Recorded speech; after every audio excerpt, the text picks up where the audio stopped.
On the 3rd of December 2021, Laos-China Rail was opened for full passenger service connecting two countries ruled by a single Communist party. So let's discuss about this project background, which is quite immense on its scale, and also what are the impacts not only between these two countries but also the whole region of Southeast Asia in general.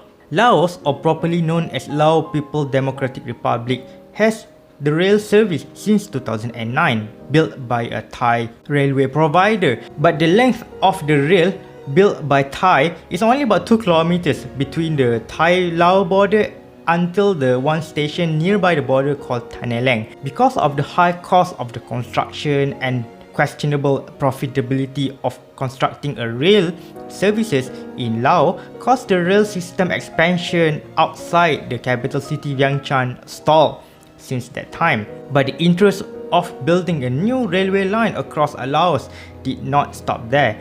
After lengthy discussion between Laos and China, the construction started in the year 2016, covering 414 kilometers of distance between the capital city Vientiane and the border city of Poten. The cost of constructing this brand new standard gauge line is $5.9 billion and 70% of the cost of the construction was financed by the Chinese banks and financial institutions, and the rest 30% is financed by the Lao government and the financial institution in the country. And this brand new spanking line is fully built by Chinese state-owned company China Railway Engineering Corporation (CREC), and the railway services will be operated by CR Kunming, which is one of the branches of China Railway. And actually the construction is more like kind of a turnkey project because the involvement of the Laotian are quite minimal, at least for now. According to the media, especially Chinese state-owned media, it is promoted as a kind of the high-speed railway services. But is it kind of high-speed?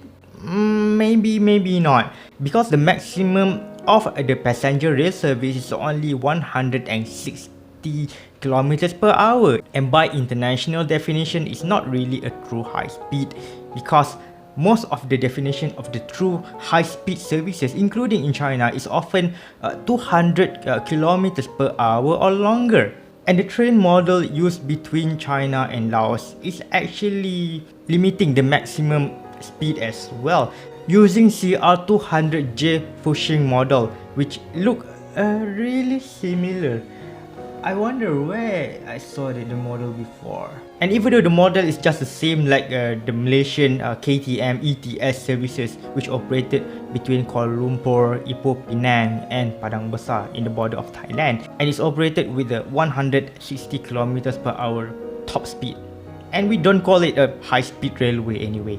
In general, Laos can be considered as a better integrated into ASEAN and Chinese economy right now. The immediate impact of the railway line is that Laos economy right now can be better integrated with China and also the rest of the ASEAN economy, which is the Southeast Asian members.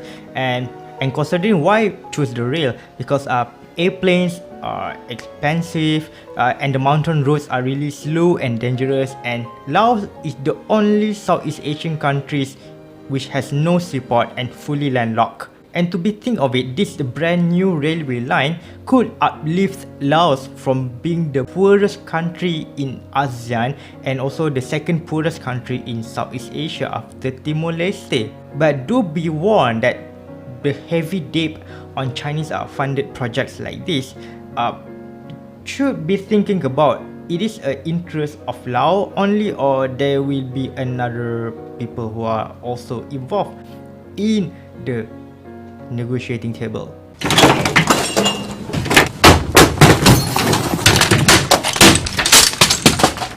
As a conclusion, the brand new railway line built by the Chinese company and operated by the Chinese railway provider is a kind of the preaching of the standard gauge railway by China in the Southeast Asian region, away from the traditional meter gauge used by Thailand and Malaysia. The differences between the meter gauge standard gauge, middle gauge.